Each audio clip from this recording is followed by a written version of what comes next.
8월 21일 금요일 정례브리핑을 시작하겠습니다.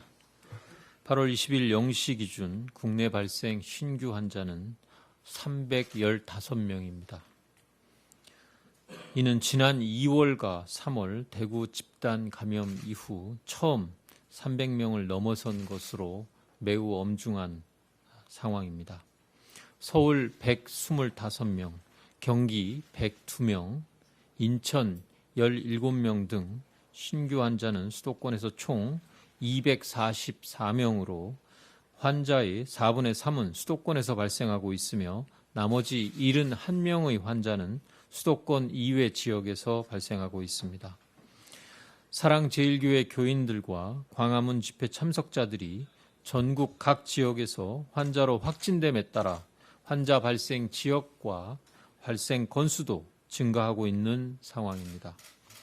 충남 11명, 강원 9명, 부산 8명 등 그간 환자 발생 수가 많지 않았던 지역에서도 환자가 10명 내외로 발생하였으며 수도권의 유행이 전국적으로 확산될 수 있는 위험성이 커지고 있습니다.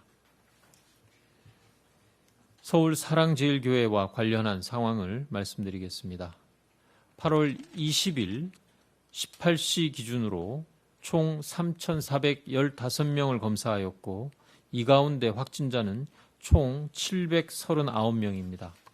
현재까지 12개 시도에서 환자 발생이 신고되고 있어 전국적인 전파로 이어지는 양상이고 직장, 의료기관, 다른 종교시설 등 총 18개의 시설에서 추가 전파가 확인되고 있습니다.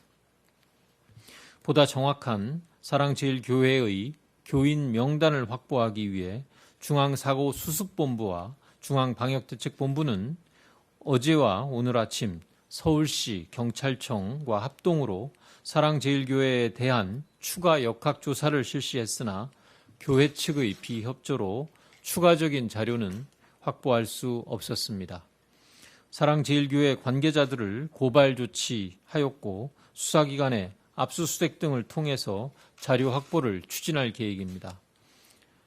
또한 검사와 격리에 불응하는 경우가 있어 방역에 애로가 커지고 있으며 이러한 사례는 법에 따라 엄정한 조치를 할 것입니다.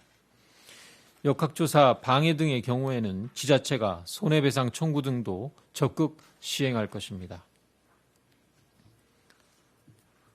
8월 15일 광화문 집회와 관련하여 8월 20일 12시 기준으로 총 60명의 확진자가 확인되고 있습니다.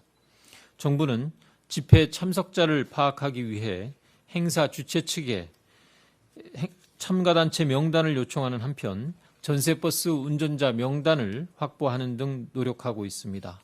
또한 광화문 인근의 통신 3사 기지국 정보를 활용하여 해당 지역에서 30분 이상 체류하였던 1만 5천여 명의 정보를 확보하고 이들에게 검사를 즉시 받을 것을 안내하고 있습니다. 사랑제일교회의 방문자들과 광화문 집회 참석자들은 즉시 가까운 선별진료소에서 검사를 받고 결과가 확인되기 전까지 집에 머물러 주시기를 재차 요청드립니다. 정부는 투명하게 모든 정보를 공개하면서 오직 국민 여러분의 생명과 건강을 지키기 위해 모든 노력을 다하고 있다는 점을 이해하여 주시고 위기 상황 가운데 여러분의 불안감을 파고드는 허위 정보와 가짜 뉴스를 믿지 마시고 방역 당국을 신뢰하여 주시기를 부탁드립니다. 지금은 대규모 유행이 본격적으로 전개될 것인지의 기로에 선 엄중한 상황입니다. 잠복기와 세대기를 고려하면 사랑제일교회, 광복절 집회 등에서 이어지는 집단 감염이 이제부터 본격화될 것입니다. 반면에 지난 8월 15일부터 시행된 사회적 거리두기 2단계 상향에 따른 확산 억제 효과도 주말부터 나타날 것입니다. 지금부터 우리가 얼마나 철저하게 거리두기를 지키고 추적을 신속하게 하는지에 따라 금주 이후의 유행 양상이 결정될 것입니다. 정부는 추적과 검사, 격리 조치를 신속하게 추진하는 한편 치료를 위한 수도권의 병상과 생활치료센터 확보에도 총력을 기울이고 있습니다. 수도권의 중환자치료 병상은 현재 74개 병상의 여유가 있지만 일주일 이내에 30개, 2주일 이내에는 추가로 30개 병상을 확보하여 총 60개의 병상을 확보하겠습니다. 수도권의 감염병 전담병원의 입원 병상은 현재 672개 병상의 여유가 있고 90여 개의 병상을 추가 확보하겠습니다. 생활치료센터는 다음 주까지 총 4개소를 추가 개소하여 758명의 추가 입소가 가능해집니다. 국민 여러분께서도 마스크 착용 등 방역수칙을 철저히 지켜주시고 다중이용시설 이용은 자제하고 특히 수도권 주민들은 주말에 약속을 잡거나 외출하지 마시고 안전하게 집에 머물러 주시기 바랍니다.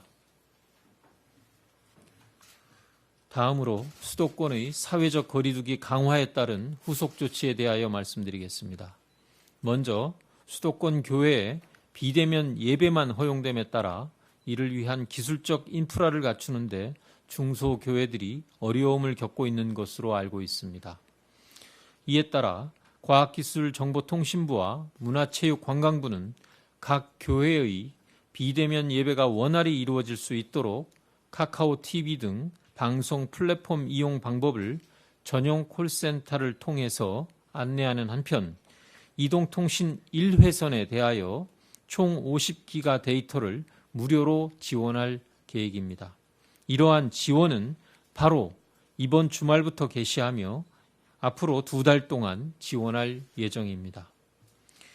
또한 수도권과 부산 소재 학교를 대상으로 강화된 학교 내의 밀집도 최소화 조치 등이 시행됨에 따라 교육부와 과학기술정보통신부는 이번 달 말에 종료 예정이었던 주요 교육 사이트에 대한 데이터 무과금 조치를 연말까지 연장할 계획입니다.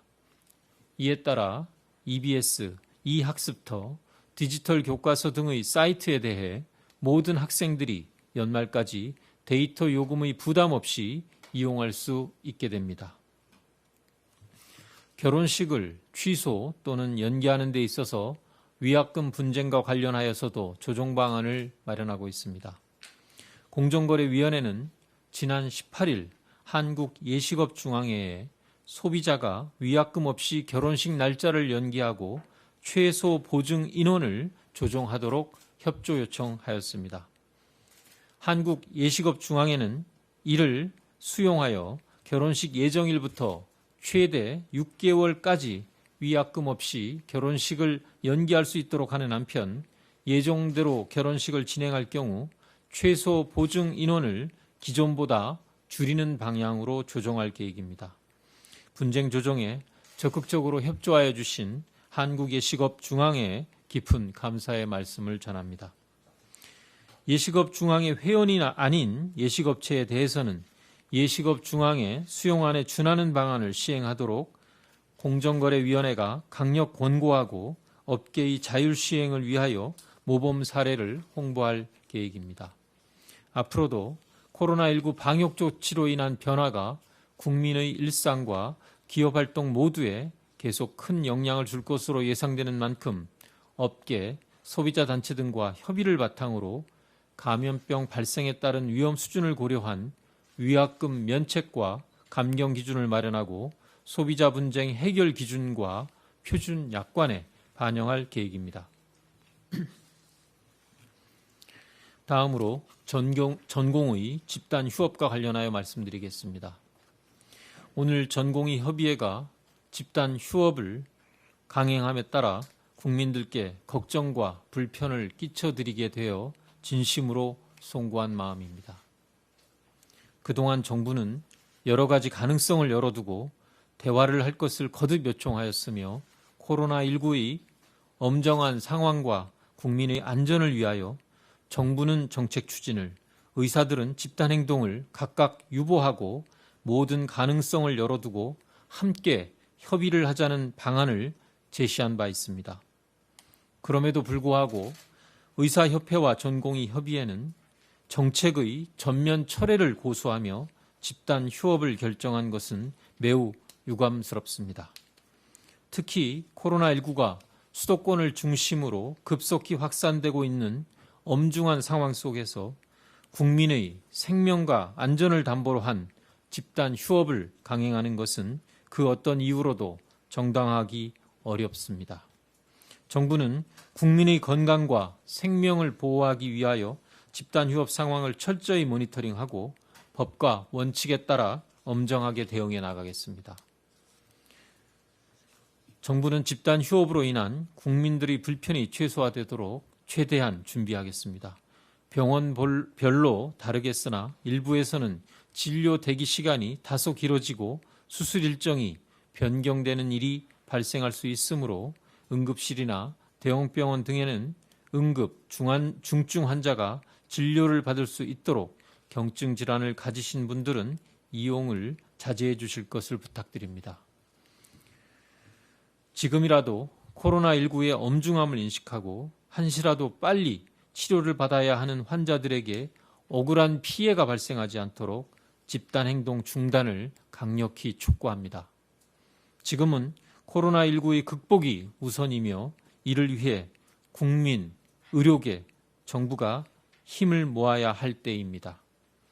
의과대학 정원 확대, 공공의대의 신설은 정부와 의사단체 간에 논의할 의료 제도에 관한 사항으로 이 문제 때문에 직접 관련도 없고 책임도 없는 환자들의 생명과 안전이 위협되는 일은 없어야 합니다.